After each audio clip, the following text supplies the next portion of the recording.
Remember ESPN the Magazine? Next Athlete, The Body Issue. For me, this was appointment reading. Maybe I'm a little different, but I grew up addicted to the sports magazine scene. ESPN the Magazine raised the bar. The pictures were better, the content was faster paced, the branding, the stats, the data visualizations, the storytelling. It was all awe-inspiring. But magazines, well, they died. And it wasn't climate change that killed them, it was audience change. Too long didn't read became a thing. September 2019, ESPN published their last magazine. Anyway, today's guest, Gary Belsky, worked at ESPN the Magazine for almost 14 years, culminating in being editor-in-chief from 2007 to 2011. He's also written 8 books, is an accomplished speaker, and is the chief content officer and president of Elland Road Partners. Okay, Gary Belsky from Money Magazine is here with us today. As former guest Joan Lynch told me, Gary Belsky is one of the smartest people I've ever had the pleasure of speaking with. And after my conversation with Gary, I completely concur. Gary, so great to meet you. Thanks for coming on the show today. Oh, great to meet you as well. So you have a little bit of pressure because you come in with one of the greatest recommendations ever. Our mutual friend Joan Lynch said that you are one of the smartest people that she knows in the sports world and otherwise. So no pressure. I mean, we'll just jump into, my plan is just throw some questions at you and see where you take it. Does that work for you? Well, Joan said you were one of the world's great interviewers, so now we both know she's a liar. Yeah, she's a total liar. I like the spirit of it, though. It put me in a good mood, that's for sure. So let's get to know you a little bit first. UMSL for undergrad, University of Missouri St. Louis, degree in political science and speech communication. Yeah, it was a double major. Double major, yep. Years as a reporter, 14 years as the editor-in-chief of ESPN the Magazine, New York Times best-selling author, I'm already in awe, president of Elland Road media consulting firm. As you look back at all these steps throughout your career, what was the most fun you had? What was your favorite kind of moment? I'm bound to correct you on one thing, which was I was with ESPN the Magazine and ESPN Insider for 14 years, but I was only editor-in-chief for about 4. I was part of the senior management team for a very long time. But I love the facts. There were other people who were my bosses who taught me how to be an editor-in-chief that I wouldn't want to forget about. I respect that. I have to say, I've been super lucky in my career, maybe just because of brain chemistry or what I thought I would end up doing or didn't think I would end up doing. But all of my jobs have been super fun.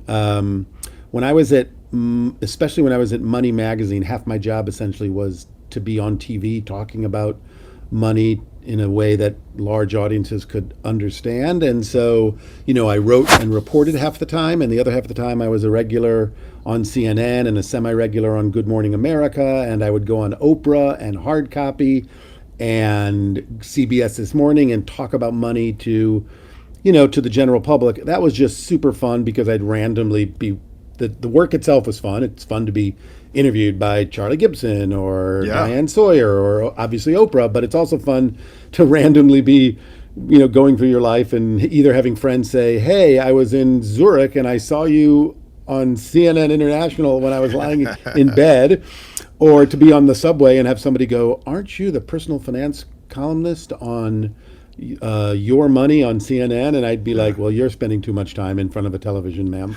But so that was super fun. But I would have to say that the most fun I had in my career was working at ESPN. I always told people in some ways I had the greatest job in North America if you were a sports fan, right? Because not only was I working at ESPN with all the power of those 4 letters, but I was also working at ESPN in New York, so the talent pool we had to choose from was extraordinary. As you know, ESPN is based in Bristol, Connecticut, and I visited there a lot for work, and there is a tremendous amount of talent, obviously, at Bristol. ESPN does an amazing job, but they also can't necessarily draw from all the talent in sports media because some people don't want to live in rural Connecticut. Right.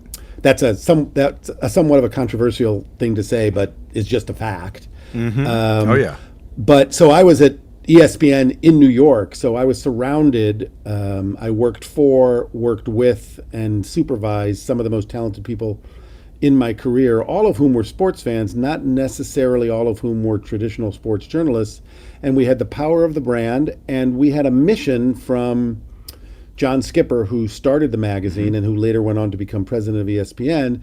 Our mission was to sort of be a bit of a guerrilla operation, not just create a successful magazine, but also try to do things that the hardworking, very talented folks in Bristol couldn't do necessarily, because they, as creative as they are, it's a factory up there. They really have to produce a tremendous amount of high quality content on TV, increasingly on digital channels, on multiple television channels, on ESPN.com. So while they were amazing for their creativity and for the quality of their work, they also didn't necessarily have the ability to experiment as much as we did at the magazine. And that so basically you have an ESPN job with a little bit more flexibility, and it was fantastic and just so much fun every day. Yeah. A lot of the people I talk to in the media, and myself coming up in the media, you're either in that kind of churn and burn, you create something and then the next day is here and you create something new again and then you create something new again, or you have those that lean more towards the long form content, something that's evergreen, something that lasts a little bit longer. It seems like it's almost a decision-making point for a lot of people in their careers too, is like, where do you fit in that realm where I used to get so frustrated with creating something I was so proud of, and it was like within 24 hours, it was old news, So is that something that just you always gravitated towards, was this concept of being able to really dig into a story and really get in deep with it?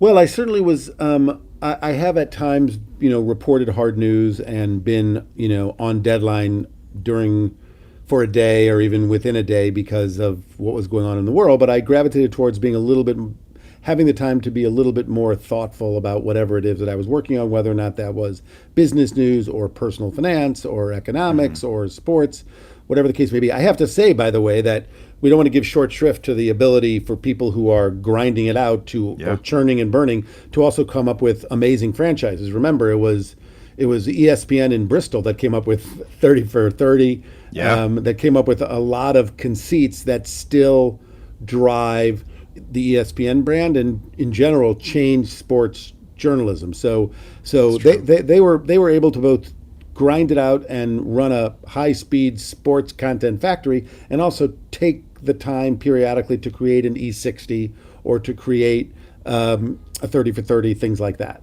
Yeah, no, I love that. That's a great point to remember. So we certainly did a lot of forgettable things at ESPN the Magazine, as well as things that we're super proud of. Oh yeah, no, we all do. We all have those moments as well.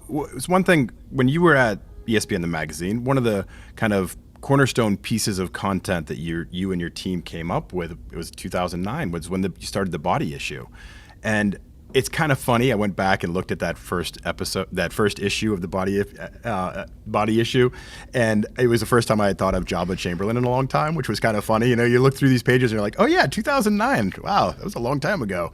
I kind of sat back thinking, it's become its own brand. It's something that's become very successful.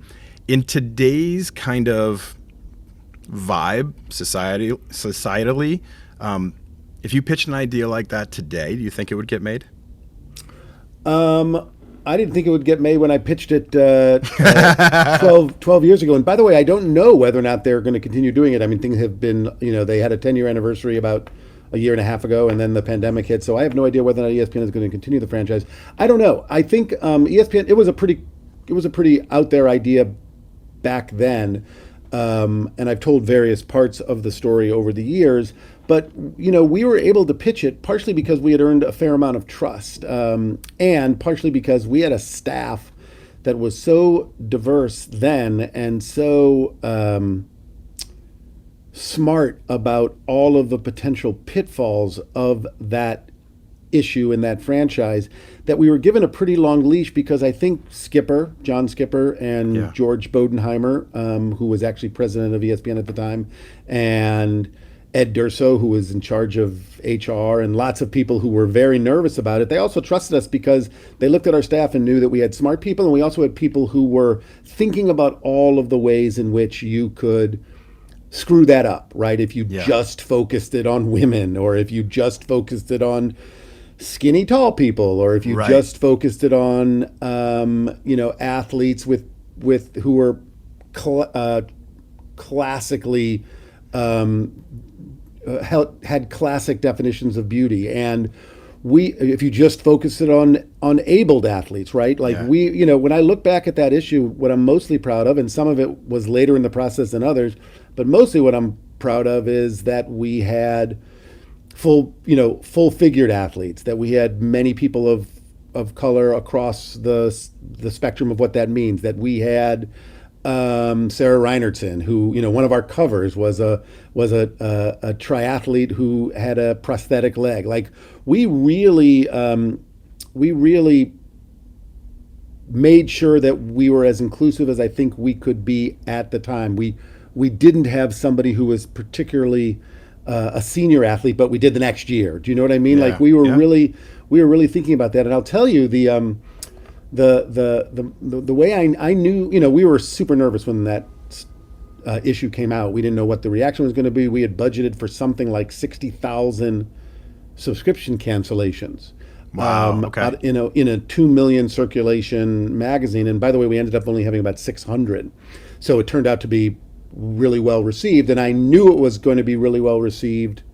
There was a ton of press, but about 3 days after, and tell me if this story is boring or not, but about 3 days. I love it already. About 3 days after the issue came out, we're just sitting in New York in our offices, and we're getting a lot of media attention, but we have no idea what readers are thinking. And some readers get it on, we used to close the magazine, I think, on a Friday or maybe a Sunday, but some readers got it on Monday, some got it on Tuesday, some got it on Thursday. Yeah. But I got an email on a Wednesday. And the subject line was "Your Naked Magazine." Oh no! And I was like, uh-oh. And my email wasn't readily available, so someone had to figure out how to get my email address. Yeah. And so it was an email from a mom in Atlanta who started off by saying that her husband was a subscriber to the magazine, but she loved it because she could always, leave the magazine out and in her den for her kids. She had like a 12-year-old daughter and I think a 15-year-old son, and she loved the magazine because it was cool, but also respectable, etc. And so I knew where this letter was going. She goes, when this issue came in the mail, I saw it and I was like, I can't believe ESPN betrayed me by, doing sort of a pornographic magazine. She goes, but then I opened it up and I saw how you treated all the athletes, and then she referenced this female shot putter that we had from Texas, who was an African-American athlete and very large woman, because you're large if you're putting shots. And she said that was the first time I saw someone who looked very much like my daughter.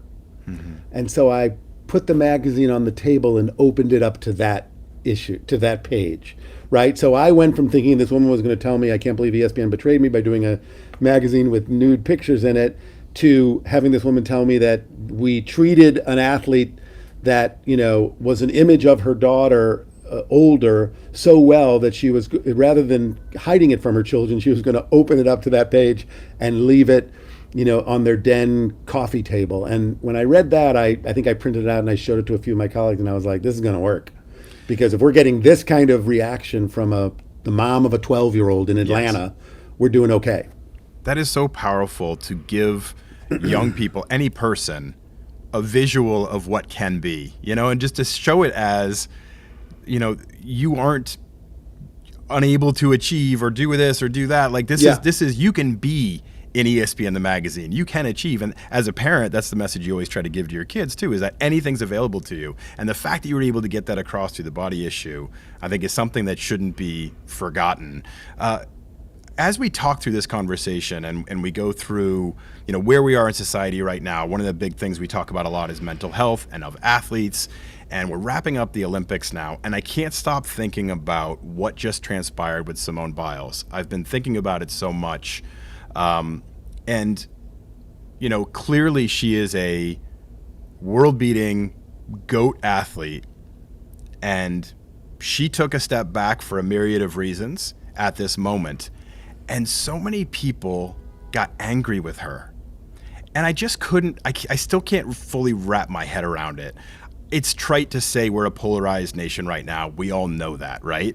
But why do you think, even at this point, with somebody who's achieved so much, the fangs just come out? Is there something about, I'm probably winding road with this question, but I just keep thinking about how in the last 10 years we've turned into, even in the sports world, where everything is judgment, debate, everything's a reality show. It just feels like we're heading towards this world where everything has to be this myriad of hot takes and accusatory and in your face. Like, where are we going here? Like, why is this continuing to happen everywhere where there's so much judgment and anger almost out there? Like, Simone Biles didn't do anything to you. Let her live her life. Like, why are we still doing this? Well, because we are still human. I'm going to have a little bit of a contrary take on this, which is that I don't think the nature of the sports fan, either in America or in the world, is much different now than it was 100 years ago. I just think we get more windows into the minds of people, right? Like, believe me, if you go back and you watch what was said, what was written to letters of the editor, what was said on talk radio, wasn't sports radio then, but talk radio. Yeah. About Muhammad Ali, for example, when he decided not to go to Vietnam, and he was, without doubt, one of the greatest athletes anybody had ever seen, and certainly the best boxer at the time. If you want to look at the vitriol that was thrown at him, I don't think things have changed at all. I think that's partially the function that sports serves. It's an outlet. We spent a lot of time thinking about why people follow sports, really at a almost an evo-biological level, like. Because why I care that in your office there's a picture of Adam Vinatieri raising his arms in victory over what I think was a game that the Patriots stole from the Rams because they. How dare you? And once the Rams realized that the Patriots had the Rams playbook and Warner wet off the playbook, they couldn't stop them. They just ran out of time. But that's fine.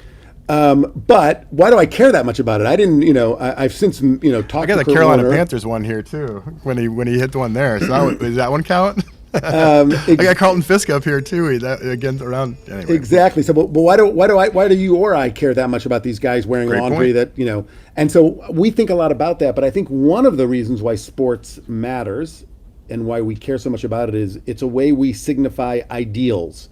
Like what we think about sportsmanship and effort and teamwork and camaraderie and discipline and all this stuff. So because it's a signifier for us, because it's a way that we get to have these discussions and tell ourselves what matters, people are therefore going to have these outsized opinions and strong feelings about it. So that's why sports work. So you can't sort of complain about people feeling heated and passionate. And then the question is, well, but they certainly seem mean and they certainly seem to be so willing and so quick to say the nastiest things. Well, I don't know about you, but I grew up around a lot of humans. I didn't grow up in a cave. And I knew a lot of humans, and some of them were very quick to say mean and nasty things. And the thing the internet does is put those people on display. Amplify everything. Right. Yeah. And remember, I would frequently do a thing when I was editor-in-chief, which is that we would get emails or we'd get letters, and I would call the people up. I would find out who they were, randomly, not at scale, because we would get thousands of letters, and I would just call people up, who would say, I don't know if I can curse here, but go ahead, sure. There's a shorthand for people who worked at ESPN the Magazine when I did, which is "Wake up, fuck boys," because somebody once wrote me a letter in which they were saying "Wake up, fuck boys." By the way, and I think it was like you need to cover hockey more, but it was it was such a nasty comment. So so we called those people, and they would just be stunned that somebody was calling them, and then they would be like the sweetest people. Well, I didn't really mean it. I was just kind of the term I use. I didn't invent it. Is keyboard brave or keyboard warriors, right? People become very willing to talk tough and to show their ignorance, masquerading as self-deluded expertise when they're just sitting in front of a keyboard or have their phone in their hand. What I'm mostly astounded by is the lack of humility, right? It's like the more you work in sports, the less likely you are to tell any serious world-class athlete anything other than like, wow, I can't believe you got here. Because you are, you work in sports as long as I have, and I'm not as involved in sports, but I still deal with sports sometimes and deal with athletes. The more that happens, the longer you are involved in the game or the games, the more you realize like these folks are just they're playing an entirely different game than we are. Like, totally. And the idea that some yokel in any part of the world however, they could be the best cardiac thoracic surgeon in the world, they know nothing about what it takes to compete at age in almost any sport, and they certainly don't know what it's like to compete in your whatever third Olympics at an advanced age for that sport when you are having, by the way, golfers get the yips all the time, and they have a name for it. It's called the yips. So the twisties. Yips. Oh, we're supposed to talk about it. Oh. The twisties are just a version of the yips, except it's happening in the air with your neck exposed, and you lose your sense of place as to where you are in the atmosphere relative to the ground. The idea. I don't know how they don't have the yips all the time. I mean, I just think I don't understand how this. Yeah. And then the idea that people would think to sort of weigh in on that with their opinion about whether or not that qualifies her as the greatest of all time, to me is just astounding. Like, I just watch this stuff and I'm like, wow, you are probably not even the best school teacher or plumber or investment banker on your floor. Right. And you are wising up about Simone Biles' decisions at the Olympic Games, when every one of these people who got to the Olympic Games had to win national contests in order to get there. I just think it's extraordinary. Like, I mostly am just like, wow, I think of myself as a confident, sometimes probably even overconfident person, and the last thing I would do is mouth off about this stuff in public. Well, and that's what gets me. That's what I think you've articulated it better than I did, of just that frustration of like that lack of appreciation for all that they had to go through and accomplish, and then understanding that they are human and that things might not go exactly as you want them to. Who do you think's most disappointed? Probably her. Like, she's the one that put in the work, not you.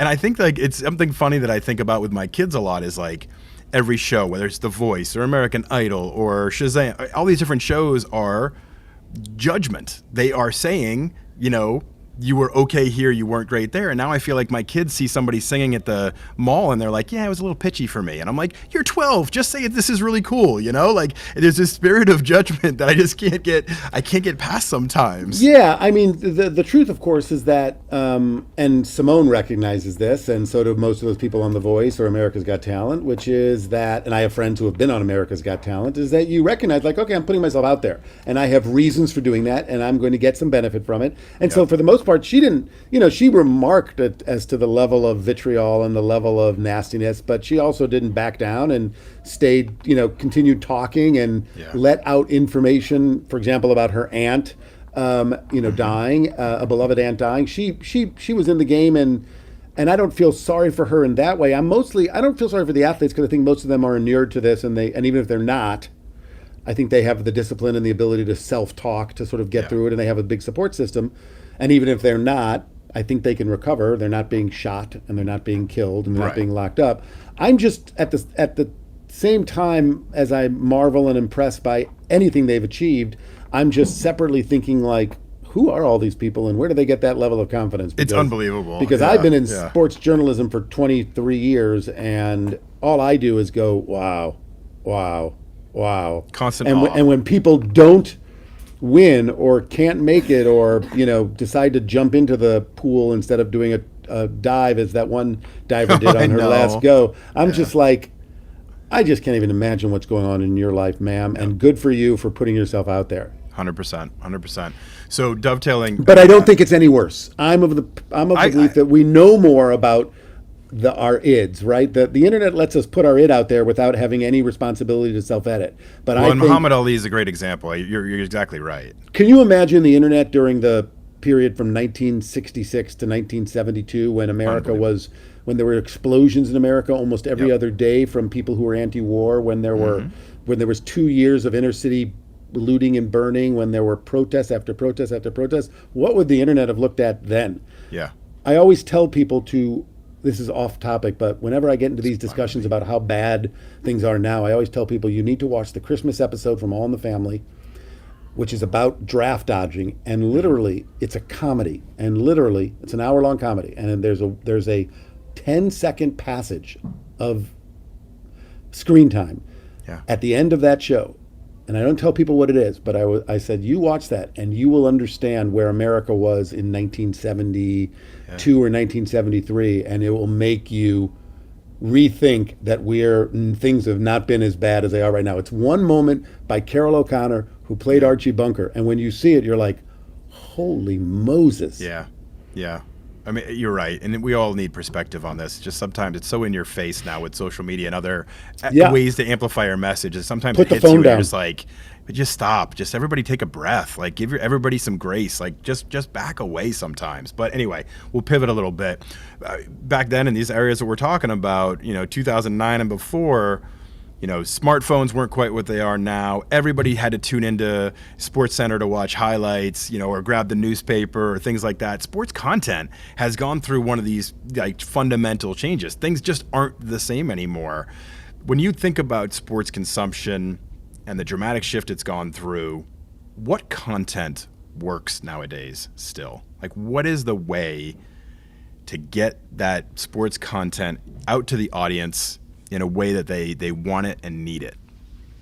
Well, part of me would argue all of it, because there's clearly just an insatiable appetite for sports, and everybody thought there was a time, first of all, when the major sports brands didn't understand the power of social media, and then when they finally understood it, they didn't quickly enough embrace the technology. And then even when they started embracing the technology, there was this fear that we're going to get put out of business because the athletes are going to go direct, or the leagues are going to go direct to consumers. And the truth of the matter is they did, and that works. And people have lots of relationships with their athletes on social media, but they still want curated sports content on top of that.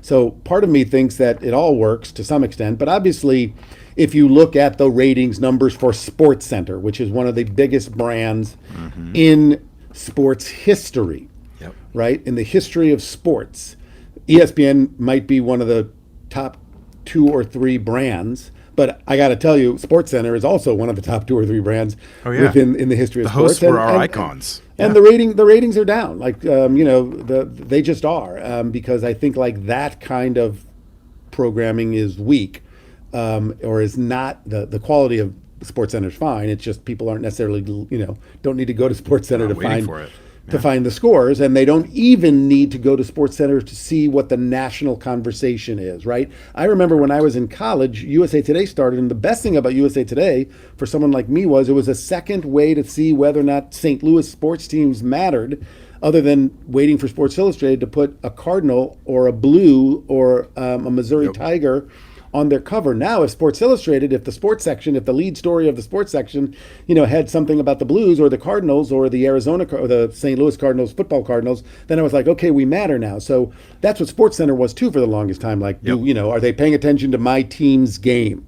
And so we don't need that anymore, because there's a zillion ways to sort of understand what matters now, and what matters has been redefined, because what matters to who and when and why. So I think all the content can work if it's done well and if it's created for the audiences that actually want it, right? There's still, like The Athletic, which, we'll see whether or not it's a financial success. I'm super impressed with what they've done. Me too. Their model has them look at whether or not it's working city by city, whether or not you understand that from the outside. But inside, they're thinking a lot about St. Louis or Chicago or Los Angeles, those markets. And some markets for them are already profitable and some markets are not. But what they're doing, is basically creating in a certain way kind of the National again, that old national sports newspaper, but really creating local sports sections that are kind of linked so that you also get access to a national sports section. Like, they're doing really good sort of daily coverage and very thoughtful projects and very thoughtful writing, and they've got some really good talent. Whether or not it works or not economically, we'll see, but that works because they also know who they're going for. They're going for serious sports fans who want who want to know, I'm in St. Louis, and I want to see a lot about my teams, and I'm not going to see them in in the local paper, and I'm not, and I can go digitally to a lot of, to the Post-Dispatch online or to the Arizona Republic online, et cetera. But the problem is they're not going to necessarily have the kind of in-depth sports coverage that sports pages used to have. And so they know who their audience is and they're targeting towards them. ESPN understands its audiences for the most part and they're targeting towards them. So I think lots of content can work. It just has to be targeted, and you can't try to be all things to all people. It's like the regional sports network model, but with the agility of digital, and the depth of newspapers. That's really the mix that the Athletic has to some degree. It's like really zeroing in on the niche, but then also having that pace and speed of digital, but going deep like the newspapers always used to be able to do.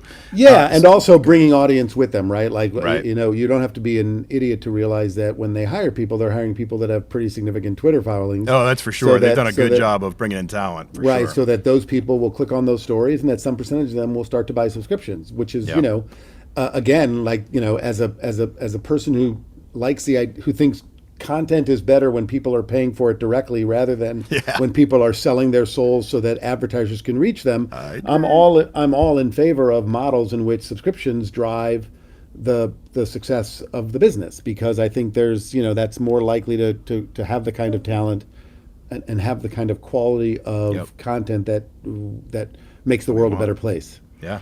So one of your many areas of expertise is in consumer behavior. And I think back to my experience as a sports fan growing up in Boston. We were on Sports Illustrated cover all the time, so I didn't have to wait for that. Sorry, I had to get that dig in there. But I grew up being a Celtics fan. I loved Larry Bird. I loved Kevin McHale. I loved Robert Parrish, but I was a Celtics fan. I was a Red Sox fan.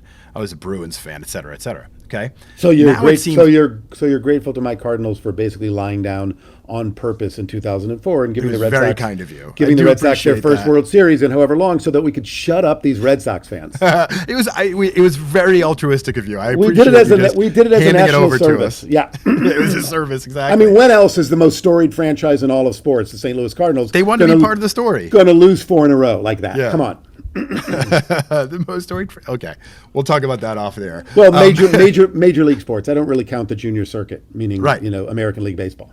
Of course. Come on, what are you talking about? If you're from St. Louis, if we didn't have. If you're from St. Louis, what you really care about is the National League pennant. Then the exhibition series afterwards against the American League team is interesting, but not really what you care about. It's who wins the National League.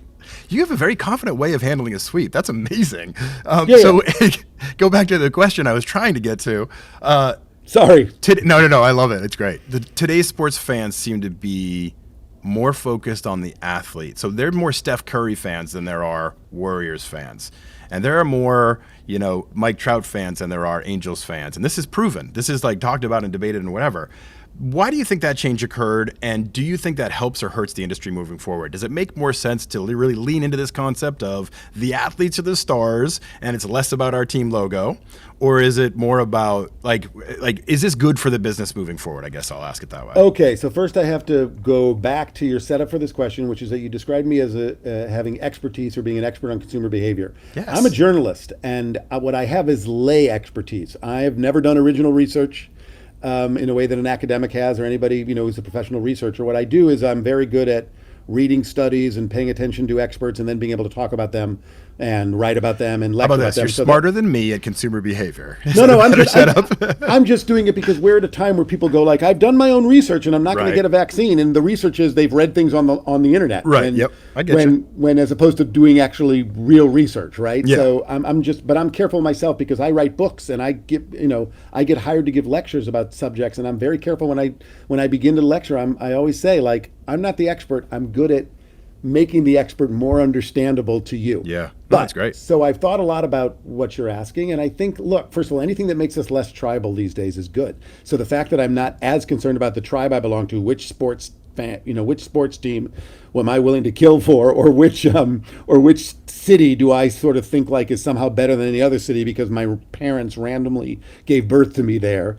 Anything that makes us less tribal is not a bad thing. And I think in general, again, to the extent that, going back to what we talked about a lot at ESPN, which was why people are sports fans, and that what we are looking for is ways to identify ideals of living and ideals of behavior and ideals of excellence. I think the the kind of shift from not caring as much about teams where the real masters on those teams are often the general manager or the coach, and caring more and I don't necessarily care about a team as much where the player that I'm rooting for can be traded the next year, and instead focusing on individuals who have demonstrated excellence. I think that makes a natural kind of sense for where we are in our development as a species, kind of late stage human evolution. We are trying to understand the best ways we can survive and thrive as individuals. And so we look to individual athletes, individual performers, individual writers, individual talents, much more than we do to brands, which, while important, are not necessarily connecting with us as much as the way I ought to be. Yeah. It's really fascinating. I don't know. That was a long answer, and your response to it made me think that it was not what you wanted, but No, I think it makes sense. I think it makes sense too. In normal times, you have a background in you've written books on decision making, and you've obviously got a background in money and finance. Yeah. In normal times, kind of simplistically stating it, people spend their money on necessities and discretionary items, right? Sports fit into that discretionary items kind of category. We don't need it. We like it. It's a nice entertainment form. Over the last year or two, with quarantine the way it was, a lot of new habits were formed. I'm one who we started spending on groceries and bills and just kind of coming in closer with the family and not doing a lot of that discretionary spending and not going to sports events, and kind of created that new habit where I'm kind of okay not spending as much on sports. As we get back to some sense of normalcy, and we don't know when that will ever happen, to be honest. I mean, Deloitte calculated that consumers saved about $1.6 trillion more than they would have saved had there been no pandemic. What does this all mean as far as decision-making goes for the future of sports? Are we going to have a couple-year delay where it takes people a while to build back new habits, get comfortable with their discretionary spending again, getting out there? Like, I keep thinking everybody wants to just snap back and go back to reality, and yet there may be a lag effect here, or am I off base?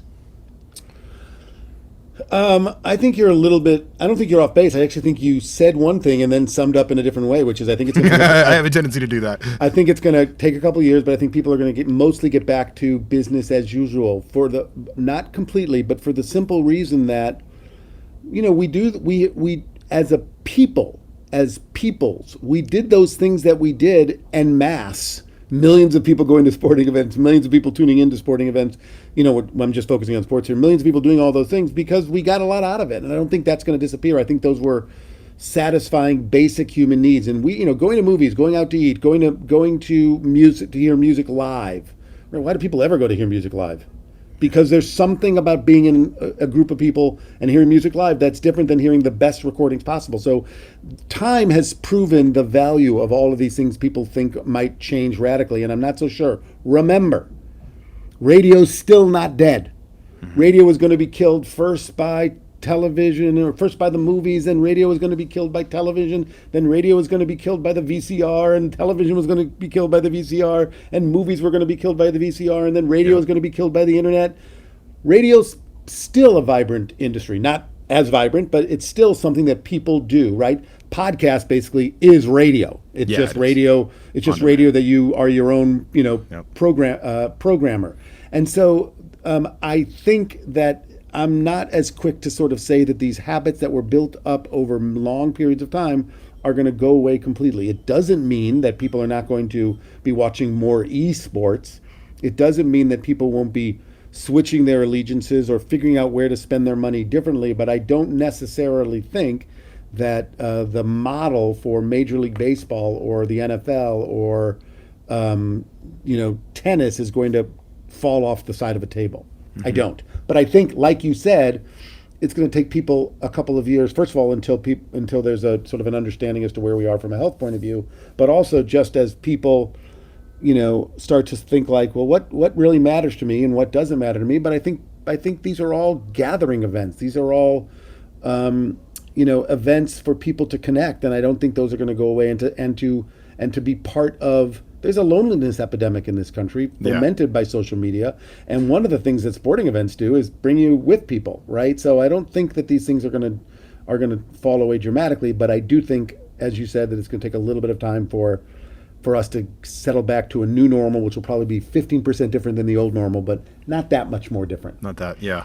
And that's somewhat exemplified by the 65,000 people that crowded outside Game 6 of the NBA Finals in Milwaukee, that like everybody was still coming together and still banding together and wanting to be a part of that, and they're all crowding outside to be a part of it. And it did seem like this is a kind of scene you would have seen a couple of years prior, and it's happening again. So maybe I'm the only one that's having a difficulty getting back to life.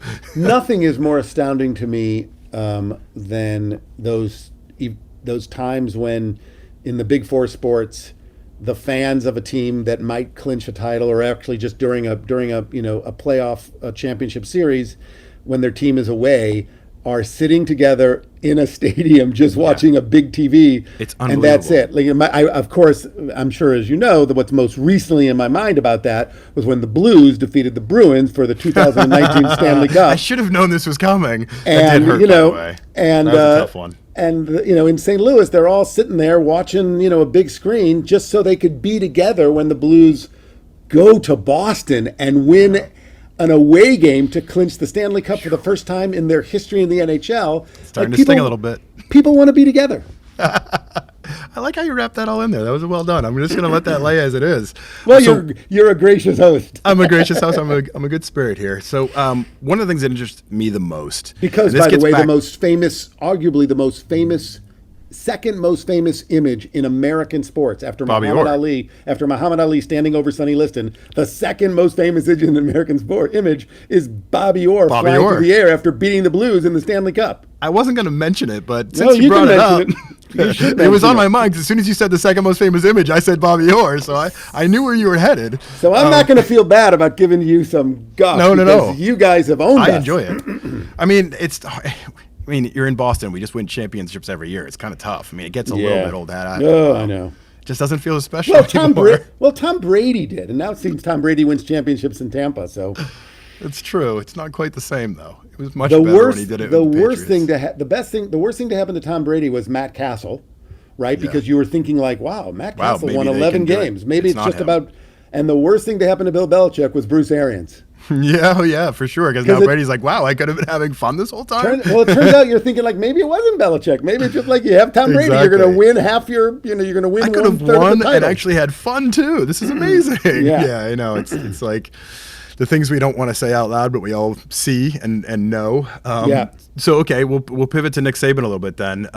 I don't know. I still have been so intrigued by names, image, and likeness because I think that's a fundamental shift in how college sports is going to operate. I mean, the fact that college athletes can start to generate money off of their name, image, and likeness, I find really fascinating. And I think Nick Saban kind of nailed it recently at SEC Media Day when he said, I don't know what it's going to be like in the locker room, but it's going to be different because some guys are going to be making money and other guys aren't. And I think that really quantifies the difference and how smart to say. I think names, images, and likeness is great. I think college athletes should be able to make money. I think they should be able to go play a concert if they play the guitar and be able to make some money from doing that.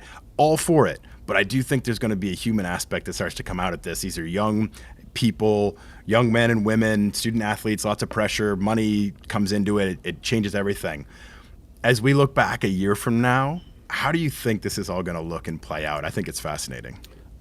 Me too. I don't know what Nick Saban's politics are, but I think you could probably safely say that the majority of the people who are against, kind of the empowerment of the college athlete are also people who are generally lean towards the conservative, little c conservative, not big C conservative, not Republican, but as much as people who think like things are better the way they are or the way they used to be, right? And I think and those people often are super big fans of capitalism, as am I. But it's funny how the idea that there could be multiple people in a room or in a company or in a business or in an organization where some people are rich and some people are not, well, that just is crazy. How's that going to work? Yeah. Except everywhere else in America, but somehow exactly college football teams have to be communes. Yeah, exactly. What a bunch of, and by the way, we want to keep our thumb on them. But, Saban, who's super smart, and who actually, I think he's correct. He wasn't even weighing in. He was just saying it's going to be different. But one of the things I think we're going to find out is those guys that are making more money for the most part because they're way better. And sometimes those guys are the tickets for the other people in the room making a little bit more money themselves, because either those teams are going to do well and they're going to get a little bit more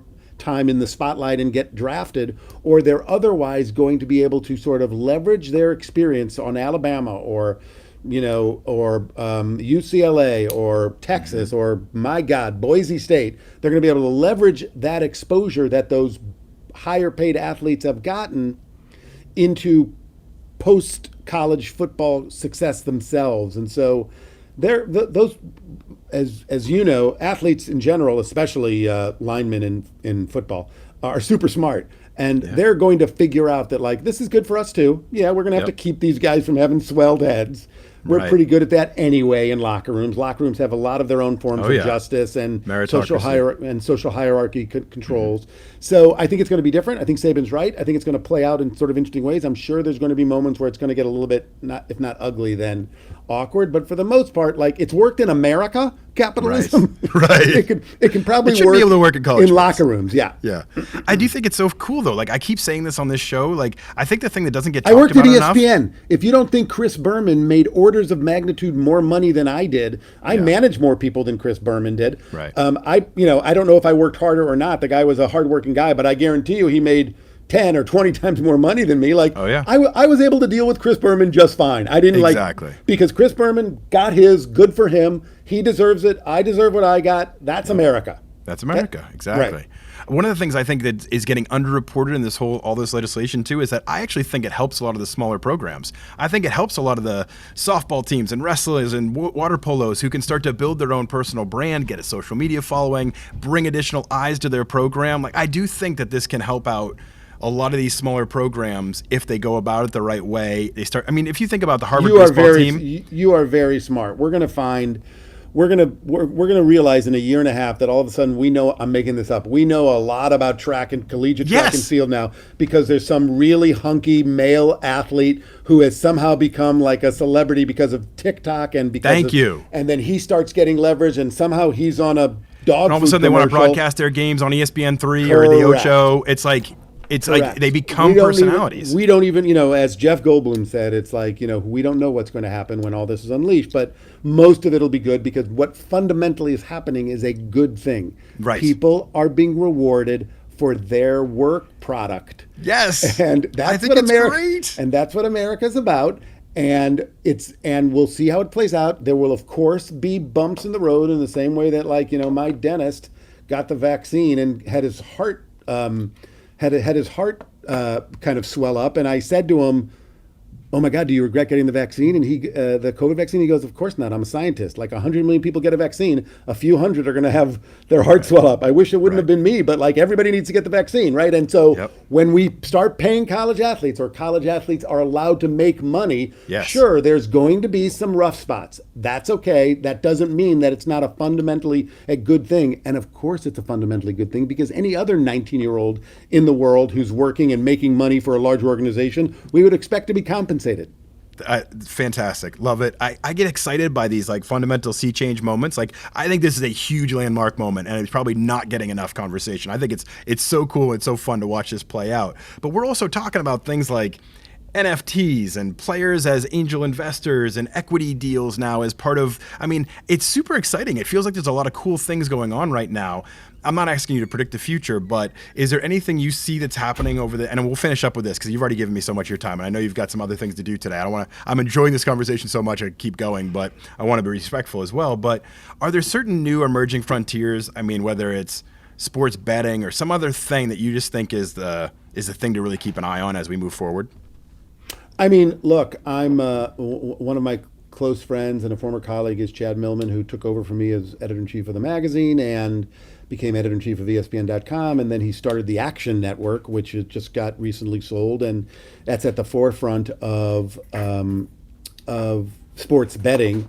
And I think right now that is the area to watch. I think it's going to be, we are not yet where Europe is in terms of betting being a part of the fan experience in the way that it is in Europe. And I think that's bound to happen in America over the next few years as more states legalize sports gambling, et cetera. I think the Arizona Cardinals are now going to have a sports book in their stadium, I believe. That. So the short term is, I think you need to pay attention to, the action's going to be, no pun intended, in sports gambling. And that's just going to play out in ways where I think it's going to become easier for people to bet lightly on sports in a way that probably enhances the fun of it, right? There's going to be problems with some people are going to have some people have gambling problems, and that's going to cause issues. There's going to be betting scandals, undeniably, because humans are humans, and some small percentage of the people who control outcomes of games are going to do stupid things.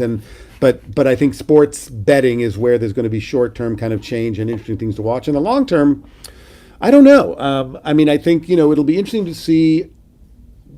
Everybody talks about at some point the leagues are going to figure out how to basically cut out the intermediaries, right? But when you watch the league's own coverage of their sports, it's good but not great. And it's good but not great, not because the people who work at the NFL Network or at MLB.com aren't super talented, but because by definition, when you're writing about yourself, you're an in-house organ. When you're producing your own television, you're an in-house television network. And that's always going to be, I think, a little bit of a regulator, or what do they call those? A restrictor plate in NASCAR. On your, I'm just so proud of myself that I made a NASCAR reference. That Ryan McGee, the greatest NASCAR journalist I've ever met, is going to be so happy that I used restrictor plate correctly. But I think that's always going to be put a limitation on. So I think there's going to be mediators, ESPNs and Amazons and NBC. The mediators could be different, the intermediaries, but I think that's going to stay the same. I don't know. I think there's always, I think esports is going to become just a bigger and bigger deal, because I think there's just, people are used to watching screens and used to watching other people doing things on screens now in a way that they weren't 25 or 30 years ago as much. And I think like those, that's going to become a bigger and bigger deal. Maybe not for someone in my age demographic, but I think for lots of people, the future of sports, that's just going to be a thing. And we at the magazine, we did a millennial issue in which we forecast I think the next 1,000 years in sports. And one of the things we did was we had Dave Eggers, who was the guy who came up with the Might magazine, and he's a novelist now, and he heartbreaking work of staggering genius. He's like this really talented person. We had him imagine the future of sports with a television writer named Zev Barrow, and they came up with a game called Netball. It was played on the moon. It had to do, there was a goat involved, a real goat, not the greatest of all time. Gravity came into play. So I'm always making a bet. It was a joke, but I'm always making a bet that netball is the future of sports. It's going to take off. It's huge. And there is actually a sport called netball that's different. But I'm talking about the ESPN the Magazine circa 2000s version of netball. That's the future of sports. It is right there. We figured it out. Well, you figured it out. I just. But I wouldn't. Let's see what happened. But I wouldn't bet on it. And betting is going to be much more the short-term future of sports. Oh, we see. Brought that full circle there. That was impressive. You're a pro, Gary. This was awesome. Thank you so much for jumping on, sharing a lot of your. Oh my God, super fun to have this conversation.